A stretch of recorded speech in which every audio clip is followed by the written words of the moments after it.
आइए अब हम लोग वेक्टर अलजेब्रा से क्वेश्चन को बनाते हैं।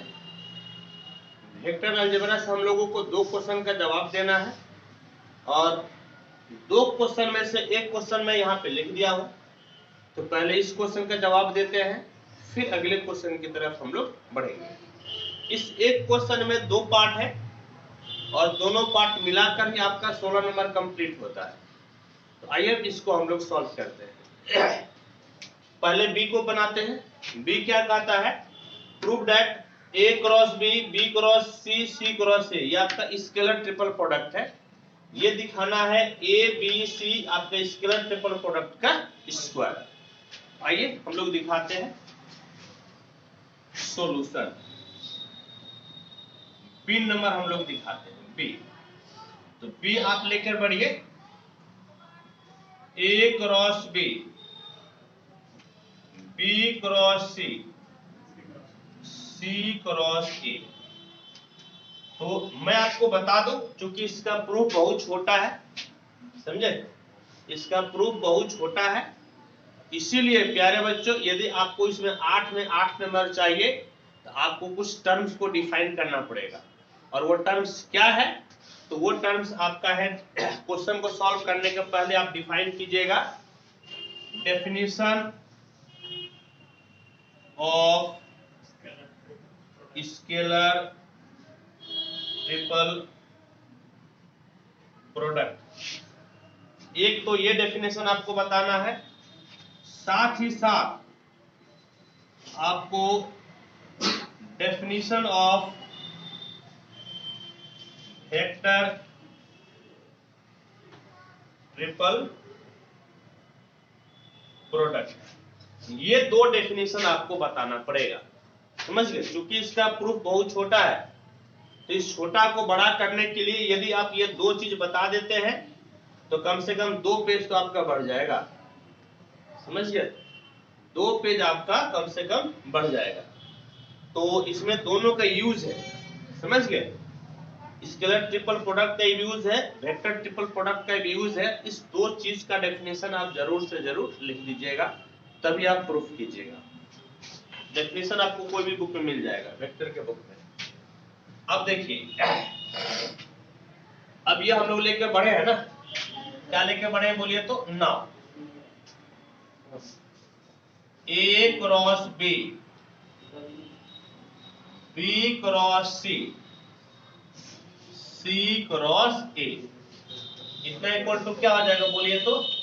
ए क्रॉस बी, समझ गए, dot B cross C across C cross A. ये आपका जो है ना स्केलर ट्रिपल प्रोडक्ट के डेफिनेशन से हुआ है, जो कि आप यहां पर लिखिएगा उसके अनुसार से, ये उसके डेफिनेशन से ऐसा हुआ, ठीक? इसमें हम लोग ऐसा करते हैं, equal to A cross B dot B cross C को आप मान लीजिए D, D cross C cross A, where where vector D किसके बराबर है? वेक्टर डी बराबर है वी क्रॉस सी के बराबर, ठीक? और यहां पर अब हम लोगों को डेफिनेशन देना पड़ेगा स्केलर नहीं बल्कि वेक्टर ट्रिपल प्रोडक्ट का। यहां पर हम लोगों को क्या यूज करना है?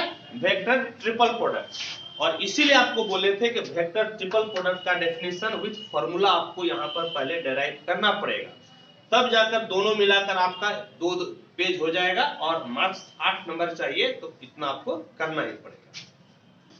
अब देखिए क्या हो गया, क्या कहता है फॉर्मूला? फॉर्मूला जो है क्या कहता है? ये तो बी आपका, समझ गए? फॉर्मूला कहता है पहले दूर वाले के साथ, यानी कि आपका डी डॉट ए सी वैसे माइनस, ये डेफिनेशन है वेक्टर ट्रिपल प्रोडक्ट का, डी डॉट ए सी वैसे पहले दूर वाले के साथ लेते हैं, फिर माइनस देकर नजदीक वाले के साथ, यानी कि डी डॉट सी और ए आपका हो गया वैसे। पहले दूर वाले के साथ लेते हैं और फिर हम लोग लेते हैं नजदीक वाले के साथ, ठीक? इसका डेफिनेशन आप जरूर लिख लीजिएगा पहले। अब देखिए तो क्या हो गया, अब इसको जो है ना, इस दोनों के बीच में डॉट प्रोडक्ट है, डॉट प्रोडक्ट आप ले लीजिए, तो ए क्रॉस बी डॉट, ये वेक्टर है ना, और ये डॉट प्रोडक्ट है। डॉट प्रोडक्ट हमेशा आपको स्केलर क्वांटिटी देता है। आपको क्या देता है? Scalar quantity. तो यहाँ पर डॉट है, डॉट जब भी लगेगा तो आपको वेक्टर के साथ लगेगा, यानी कि ये डॉट इसके साथ नहीं लगेगा बल्कि सी के साथ लग जाएगा। और आपका डी डॉट ए वैसे माइनस, फिर यहाँ पर देखिए डी डॉट सी, ये डॉट प्रोडक्ट आपको स्केलर क्वांटिटी देता है, जबकि यहाँ पे डॉट है, ये हमेशा वेक्टर के साथ लगेगा, यानी कि ए के साथ लगेगा। ये आपका हो जाएगा ए क्रॉस बी डॉट ए, और फिर आपका डी डॉट सी आपका वैसे, समझ गए? डी डॉट सी आपका वैसे। देखिए तो क्या मिला, ये आपका फिर स्केलर ट्रिपल प्रोडक्ट हो गया। ये क्या हो गया आपका? स्केलर ट्रिपल प्रोडक्ट, यानी कि A B C scalar triple product आपका डी डॉट ए वैसे ही माइनस ये भी scalar triple product A B A हो गया, और इधर आपका कितना हो गया? D dot C. और स्केलर ट्रिपल प्रोडक्ट में हम लोग जानते हैं यदि दो वेक्टर आपका समान रहे तो वैल्यू कितना हो जाता है? जीरो। वैल्यू कितना हो जाता है? जीरो। यदि कोई भी दो वेक्टर आपका इक्वल रहेगा तो वैल्यू कितना हो जाएगा? जीरो। तो equal to A B C, और यहां पर देखिए तो डी के वैल्यू रख दीजिए। डी किसके बराबर है? B cross C dot A minus ये आपका जीरो और डी डॉट सी, यहाँ पे रीजन दे दीजिए क्योंकि ए बी ए ये किसके बराबर हो गया? जीरो के बराबर। अब देखिए तो क्या मिला? ए बी सी, और ये फिर स्केलर ट्रिपल प्रोडक्ट हो गया। ये भाई साहब आपका क्या हो गया? देखिए ये डॉट प्रोडक्ट है ना, ऐसा कीजिए पहले, ये डॉट प्रोडक्ट है तो डॉट प्रोडक्ट कम्यूटेटिव होता है, तो ए डॉट बी क्रॉस सी इसको लिख सकते हैं कि नहीं? डॉट प्रोडक्ट कम्यूटेटिव होता है ना, तो इस दोनों को पहले ए डॉट बी क्रॉस सी हम लोग लिख दिए, और इधर तो आपका खत्म हो गया। और अब देखिए तो कितना बचा? ए बी सी, और ये फिर किसके बराबर हो गया? ये फिर ये आपका ए बी सी हो गया स्केलर ट्रिपल प्रोडक्ट, समझ गए? फिर ये स्केलर ट्रिपल प्रोडक्ट हो गया। अब बिल्कुल कंफ्यूज नहीं कीजिएगा, यहाँ पर ए क्रॉस बी था और यहाँ पे बी क्रॉस सी है, तो कैसे दोनों स्केलर ट्रिपल प्रोडक्ट हुआ और दोनों आपका सेम हो गया। तो प्यारे बच्चों, इस चीज को यदि विशेष विस्तार से आपको समझना है, आप मेरा वेक्टर के लेक्चर देख लीजिएगा, उसमें मैं विस्तार से समझाया हूं। अब दोनों आपका सेम चीज हो गया ना, तो कितना हो जाएगा? ए बी सी का कितना? होल स्क्वायर, और यही आपका क्या हो गया? प्रूफ।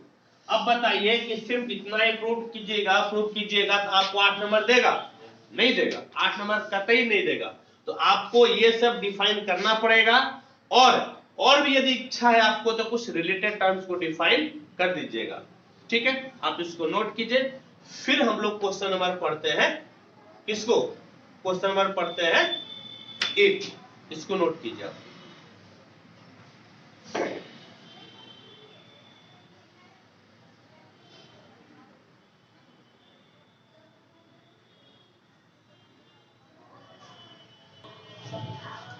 अब देखिए, अब हम लोग क्वेश्चन नंबर ए को सिद्ध करते हैं। क्वेश्चन नंबर ए क्या कहता है? क्वेश्चन नंबर ए सुनिए। अब ए में क्या कहता है कि आपको ए बी सी नन कॉप्लेनर है, तो आपको दिखाना है कि B cross C cross A cross B भी आपका नन कॉप्लेनर होगा, समझ गए? यदि ए बी सी नन कॉप्लेनर है तो B cross C cross A cross B भी क्या होना चाहिए? Non coplanar. और मजे की बात यह है कि इस क्वेश्चन को सिद्ध करने के लिए आपको ये नंबर क्वेश्चन सिद्ध करना ही पड़ेगा, समझ गए? ए नंबर को सिद्ध करने के लिए आपको सबसे पहले क्या बनाना पड़ेगा? बी, यानी कि पहले आपको दोबारा बी बनाना पड़ेगा। ऐसा नहीं कि आप जो है इसी में लिखकर काम चला लीजिएगा, आपको ए बनाना है तो पहले इसको कंप्लीट सॉल्व कीजिएगा और तब क्या लिखना है तो मैं आपको बताता हूं। लिखिएगा, इतना सिद्ध करने के बाद अब आप इसका नाम ए नंबर दे दीजिए, समझ गए? इसका नाम क्या दे दीजिए? ए नंबर। और यहां पर ए देने की कोई जरूरत नहीं है, ए नाम दे दीजिए। अब लिखिए, हाँ थोड़ा सा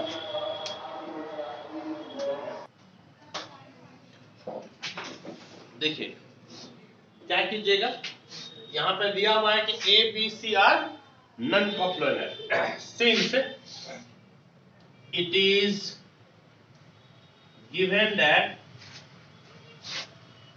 vector A B C are non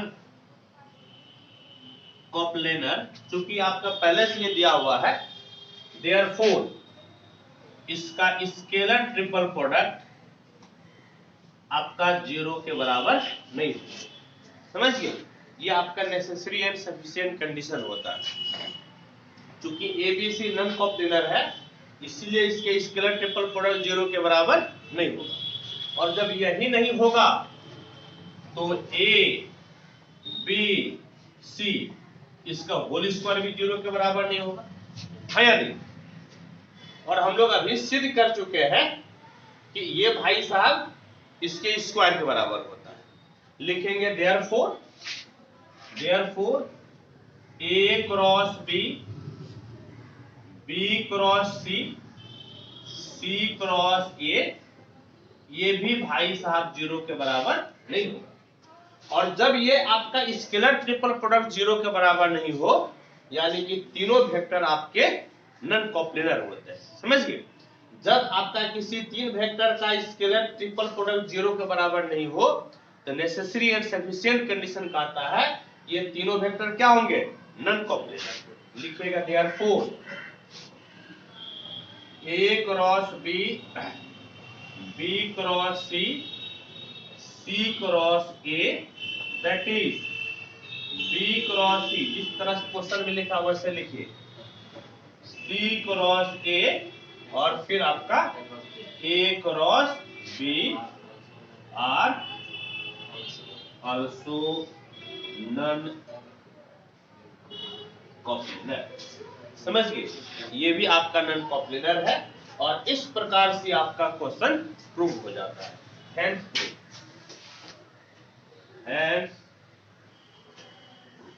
ठीक है। होप कि कोई दिक्कत परेशानी नहीं हो, इसको आप नोट कीजिए और फिर वेक्टर के अगले क्वेश्चन को हम लोग सॉल्व करते हैं।